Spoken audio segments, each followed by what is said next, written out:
Hey guys, Demolisher134 here, and today we're taking a look at the Transformers Prime Beast Hunters Cyberverse Commander Class Trailcutter. Now, Trailcutter or Trailbreaker, whichever you prefer, is a repaint and an extensive remold of the Ironhide figure that was released as part of the early waves of the Prime Cyberverse line. Trailcutter is actually a really good figure. I didn't really like Ironhide that much. Honestly, I really just didn't think the mold and the design suited Ironhide all that well. That's just my personal opinion. Now, just really so you can see how much they've changed the mold, here he is next to the original. Here he is next to Ironhide. So you can see that he has been changed quite a bit. Ironhide was a lot more plain, whereas Trailcutter's got some guns, he's got the cow catcher, and he's also got some spikes up here. Honestly, I prefer Trailcutter so much more. Ironhide, in vehicle mode, Ironhide is decent. I mean, it's a decent Ironhide figure, but yeah, Trailcutter has got it down. He also reminds me a lot of the Jungle Ironhide repaint that we got in the Revenge of the Fallen line. So there's that. In terms of weapons, he does come with this kind of thingy. You just kind of push this and it will launch. I really do like these push-to-launch things. They're so much better than the spring-loaded missiles.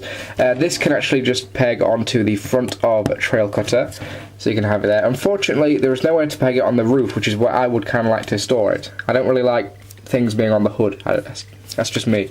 You can kind of store it in the back here, but you'll have to remove the missile first, and then you can actually peg it into the back. But it's really up to you. You can also peg the missile launcher into either side of the vehicle.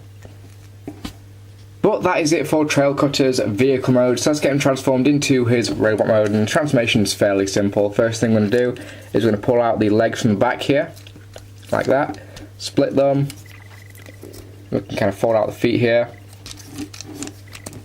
just like so. Then come around to the front, or to the top here, then just split the entire section, like that, and then just kind of angle them up. Sorry if this isn't very clear, it's kind of a messy transformation. Rotate this entire section around, like that, and try not to pull the wheel off. Just pull this section down, fold the wheel back, and then fold up this little piece here.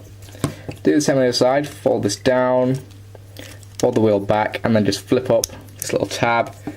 Then all we have to do is bring the front of the car forward, revealing the guns, and there is Trailcutter in his robot mode. Now, I've got to say, Trailcutter looks miles better than Ironhide did. In fact, here he is next to Ironhide in robot mode, and you can just see the differences. Ironhide looked kind of goofy just because of the size of his head, really. I think that's what it is. Ironhide has got an absolutely tiny head, and Trailcutter's is a bit bigger, so it sort of sits in proportion a little bit better. But I really did not like the look of Ironhide. But thankfully, the mold has been fully redeemed by Trailcutter. Trailcutter also has really good paint apps for a Cyberverse figure. Let's zoom in here. We'll start off with the head. He's got a very cool looking head sculpt in there. He's got a really cool visor. He's got the guns on the top here, which look very cool in robot mode. He's also got kind of the torchlight thing that he's got. I don't know what that's called actually. I've completely forgotten.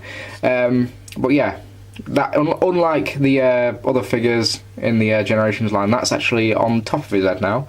So there's that. We've got decent paint apps on the arms there. We've got some red in the chest there. That's been very well painted. We've got some nice silver and some black there. We've got an Autobot symbol, and we also have the blue from the windshield. On the legs here, some more silver, some more red. Then we obviously have the silver spikes on the arms. For articulation, Trailcutter's head cannot move. He's got a ball joint up here at the shoulders, can bend at the elbow. No waist articulation. He's got a ball joint up here at the hip, bend at the knee, and the feet are on little ball joint kind of things. Oh, no, they're not ball joints actually, I thought they were. They're just on a little kind of, pivot joint. You can go ahead and give him his gun in his robot mode, so we can hold that, but also what I like to do is take Ironhide's weapons off him because, why not? They look so much cooler on Trailcutter. So just peg them into the sides, and you can have Trailcutter all armed up and looking like a badass. Overall, I think this repaint slash remold really does redeem a mold that I thought was quite lackluster. So I really do highly recommend you pick this guy up because he is a lot of fun and he looks damn cool. So what's more to like? Anyway, thank you guys for watching, and I will see you next time. Take care.